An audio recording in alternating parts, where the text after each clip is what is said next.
All right, this next question is from June the Pity. I don't like to give up my toys when playing with my parents. They've tried no, down, give it, and I just don't want to let go. What do they need to do to play with me? So you gotta look at, first and foremost, like what is the command that you're gonna use for it, right? You need to figure out what is the clear dropping command, right? Whether you just want to do drop or whether you want to do out or whatever it may be, pick one consistent thing, right? Because at the end of the day, looking at these, like no, well, what are you telling the dog no for, right? If you're just telling the dog no, the dog is going to think they did something wrong, but not necessarily be certain of what they did wrong, especially if you're used to playing games with them and having that toy in their mouth is something that they're used to doing. They're like, why would you be telling me no for this? It's confusing, right?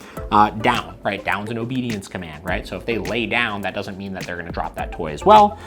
Give it, obviously could be your release word here, but if you've been switching it up a lot, you first and foremost have not created the clarity behind what you want. So let's look at what the expectation here is, right? When we play with you with toys, whether it's throwing a ball, whether it's playing with a toy or a tug or something like that, you gotta figure out what is the word and what is the expectation behind the word. Let's just say give, right? So we're gonna use give here. Give is going to mean you need to drop the toy temporarily, right? Okay, so now we have an expectation. Now we can hold the dog to that expectation, right?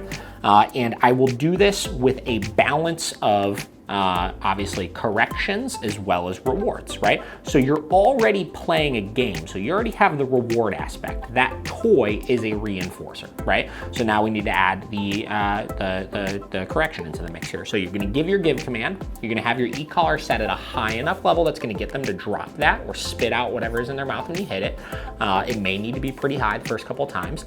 Give that command, give them a second to do it. If they don't do it, tell them no and correct for that. At this point now we're implementing that no, but we're implementing it for something very specific, which is dropping the ball. This is the key here. Well, two things here. One, the second they spit that ball out of their mouth, you have to give it right back to them and start the game again. A lot of people will make the mistake of they'll get the dog to drop something and then they'll either end the game or they'll ask the dog to do like 9,000 different things. They'll say, come, down, sit, this, that, and you start practicing all your obedience.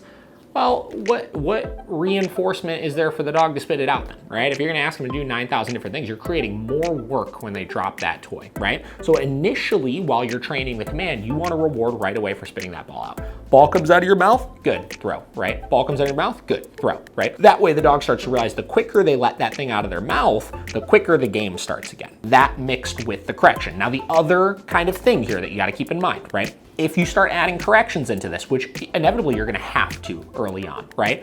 You run the risk of having your dog not wanna play the game anymore for a short period of time. So the dog may spit it out and then they may say, I don't really wanna do this anymore, right? If that happens, don't sweat it. You could try to get the dog chasing one or two more times, but don't worry about it. Just do it again the next day. Take the ball out, throw it, this, that, right? Ask them to drop. If they don't do it, tell them no, correct for it again. Then you may go 2 more days where the dog doesn't want to do it. But you keep playing and you keep getting the dog to ultimately go and engage in that game with you until they start to realize the criteria. Obviously, you want to work as low as possible on the e-collar as you're working through this initially to not create a negative association with the game. But you want to set that boundary initially of this is what give means, right? You need to do this. And ultimately, we're doing this as a training exercise, not necessarily for the fun of playing a game. That way we could utilize that for the fun of playing the game later on. So go ahead and do it that way. When the dog comes to you, say give, dog doesn't do it, no, correct at high enough level, dog spits the ball out, then immediately good, throw, right? If the dog doesn't want to play anymore, try again the next day, repeat that same cycle. Then try again the next day, repeat that same cycle, and continue doing that every single day until the dog starts smoothly doing it. And then you're gonna start to see at some point, they're gonna start dropping smoothly, they're gonna realize to get that reward smoothly, and then you're gonna start having a nice fun game with your dog. So hope that helps. Let me know if you have any questions.